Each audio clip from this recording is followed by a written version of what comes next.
جمیل آج مسجد میں نماز کے بعد ہونے والے وعظ سن رہا تھا۔ مولوی صاحب فرما رہے تھے کہ اللہ اپنے بندے سے کہتا ہے کہ میں ہی رازق ہوں اور میں ہی کھلاتا پلاتا ہوں، ہر ذی روح کو میں ہی رزق دیتا ہوں۔ مولوی صاحب نے مزید فرمایا، اگر اللہ چاہے تو آپ سامنے پڑا رزق کھا سکتے ہو، اگر وہ رازق نہ چاہے تو منہ میں پڑا نوالا بھی آپ کے نصیب میں نہ ہو۔ جو آپ کے نصیب میں رزق لکھ دیا گیا ہے وہ آپ کو مل کے رہتا ہے۔ یہ وعظ جمیل کے سر کے اوپر سے گزر رہا تھا۔ یہ سادہ سی باتیں جمیل کی موٹی عقل میں نہیں آ رہی تھی اور وہ ایک کشمکش میں مبتلا۔ کچھ لوگ ایسے بھی ہوتے ہیں جنہیں آسان باتیں سمجھ نہیں آتی، یا یوں کہہ لیں کہ طبیعت کی ہر درمی انہیں سمجھنے ہی نہیں دیتی۔ جمیل بھی ان میں سے ایک تھا۔ صحن میں بچھی ہوئی چارپائی پہ لیٹا ہوا جمیل کسی گہری سوچ میں گم تھا۔ جب اس کی ماں نے آواز دی وہ سوچوں کی دنیا سے باہر آیا۔ اس کی ماں اس کے لیے کھانا لے کے آئی تھی۔ لے پتر کھانا کھا لے، اس کی ماں نے کہا۔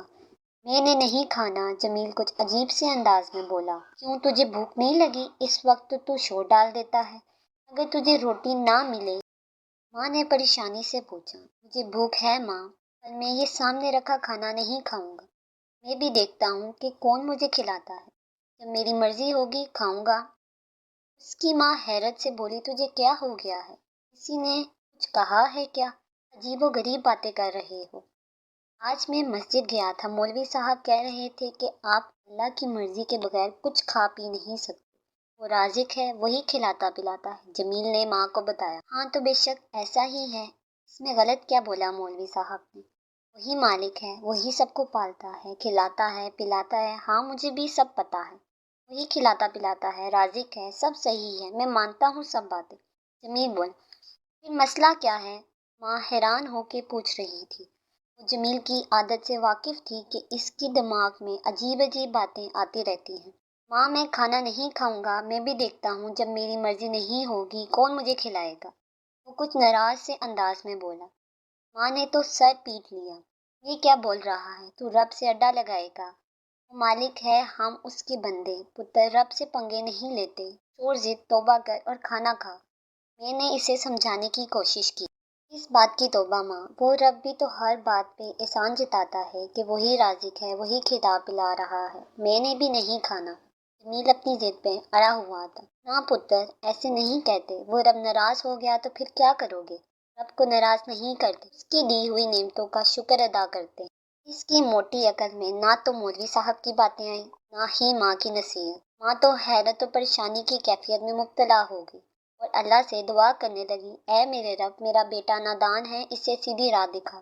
جمیل نے تو روزہ ہی رکھ لیا، نہ کھا رہا تھا نہ پی رہا تھا۔ ماں نے محلے والوں کو اور رشتہ داروں کو بلایا کہ جمیل کو سمجھائیں کہ کھانا کھا لے، لیکن کوئی فائدہ نہیں ہوا۔ جمیل اپنی ضد پہ اڑا رہا، ابھی میری مرضی نہیں ہے، جب ہوگی کھا لوں گا۔ جب جمیل بہت تنگ آ گیا تو وہ قبرستان میں جا کے بیٹھ گیا۔ شام کو مسجد میں لڈو بانٹے گئے تو جمیل کا دوست 10 لڈو جمیل کے لیے لے کے آیا کہ شاید لڈو دے کے وہ اپنی ضد چھوڑ دے، لیکن جمیل کی طرف سے وہی بات دہرائی گئی کہ میں نہیں کھاؤں۔ وہ لڈو ادھر ہی جمیل کے پاس چھوڑ کے چلا گیا کہ جب بھوک لگے گی تو کھا لے گا۔ رات بھی جمیل نے قبرستان میں بسر کرنے کا سوچا۔ کوئی آدھی رات کا وقت تھا، جمیل بے خبر سو رہا۔ کسی نے زوردار تھپڑ جمیل کے منہ پہ مارا، وہ ہڑبڑا کے اٹھ بیٹھا۔ پہلے تو اسے سمجھ نہیں آئی وہ کہاں ہے، لیکن پھر اسے سب یاد آ گیا کہ وہ قبرستان میں ہے۔ ابھی وہ سوچ ہی رہا تھا کہ ایک اور تھپڑ اس کے منہ پہ اور جمیل پوری طرح ہوش میں آ گیا۔ اپنے سامنے 10 ہٹے کٹے لوگ دیکھ کر گھبرا گیا۔ وہ سمجھا کہ شاید قبر کے مردے ہوں، اور وہ سیاہ لباس میں تھے، تو پھر یہ جن ہے؟ وہ یہی سوچ رہا تھا کہ ان میں سے ایک بولا کہ بول کس نے مخبری کی تھی ہماری، اور یہ 10 لڈو تو نے اسی لیے رکھے تھے نا کہ ہم اس کو کھا کر مر جائیں، اور جو مال اسباب ہم لوٹ کے لائے ہیں تو بغیر محنت کے اس کا مالک بن جائے۔ دوسرا بولا تو نے ان لڈوؤں میں زہر ملایا ہے نا، بول۔ جمیل ہونکوں کی طرح ان سب کی طرف دیکھ رہا تھا۔ بات کچھ کچھ اس کی سمجھ میں آ گئی تھی۔ وہ ڈاکو تھے اور شاید اپنا مال یہاں آپس میں بانٹنے آئے تھے، اور ان کی تعداد 10 تھی اور لڈو بھی 10 تھے، اور جمیل کو دیکھ کے سمجھے شاید اس شخص کو ان کے پلان کے بارے میں علم ہو گیا تھا۔ وہ لڈوؤں میں زہر ملا کے انہیں مارنا چاہتا ہے اور ان کے مال پہ قبضہ کرنا چاہتا ہے۔ انہوں نے مار مار کے جمیل کا برا حال کر دیا۔ جمیل بیچارہ اپنی صفائی اچھا مان لیا تو بے قصور ہے۔ ان میں سے ایک بولا جو ان کا سردار لگ رہا تھا، اگر تو بے قصور ہے اور ان لڈوؤں میں زہر نہیں ہے تو چل شاباش، کھا ان کو۔ عجیب زبردستی ہے، میں نہیں کھاؤں گا، وہ اپنی ازلی ہٹ درمی سے بولا۔ پھر کیا تھا، لاتوں اور مکوں کی برسات شروع ہو گئی۔ سردار نے اس کی خوب پٹائی کی، باقی کھڑے محظوظ ہو رہے تھے۔ سردار بولا، اس کی یہی سزا ہے کہ اب یہ سارے زہر والے لڈو کھائے گا۔ پھر ڈاکوؤں نے مار مار کے جمیل کو سارے لڈو کھلائے اور یہ تسلی کر کے اب یہ زہر کی وجہ سے مر جائے گا اپنا لوٹا ہوا مال لے کے چلے گئے۔ جمیل زخموں سے چور گھر پہنچا۔ گھر پہنچ کر ماں کو آواز دی۔ ماں بھی کہاں سوئی تھی، جمیل کی آواز سن کے فوراً باہر آ گئی۔ جمیل کی حالت دیکھ کے دل پہ ہاتھ رکھ دیا۔ یہ کیا پتر، تجھے کس نے مارا ہے؟ جمیل نے ماں کو سارا قصہ سنایا، کس طرح ڈاکوؤں نے مار مار کر اسے لڈو کھلائے۔ اب مجھے سمجھ آ گئی ہے ماں، جمیل بولا۔ کس بات کی سمجھ؟ ماں نے پوچھا۔ اس بات کی سمجھ کہ جب تم رازق کے دیے رزق کو ٹھکراؤ گے تو وہ تمہیں مار مار کے کھلائے گا۔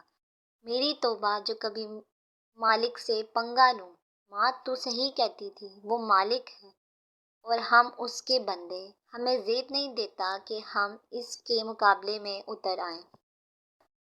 ماں بھی یہ سن کے مطمئن ہو گئی اور مسکرا دی کہ اس کا بیٹا سیدھے راستے پہ آ گیا ہے۔ اللہ سے دعا مانگی تھی کہ اللہ میرے بیٹے کو سیدھے راستے پہ لے آئے۔ اب مالک کی مرضی، وہ چاہے جیسے مرضی سیدھے راستے پہ لائے۔ جمیل کی ماں نے اپنے رب کا شکر ادا کیا، اس کی دعا قبول ہو گئی تھی۔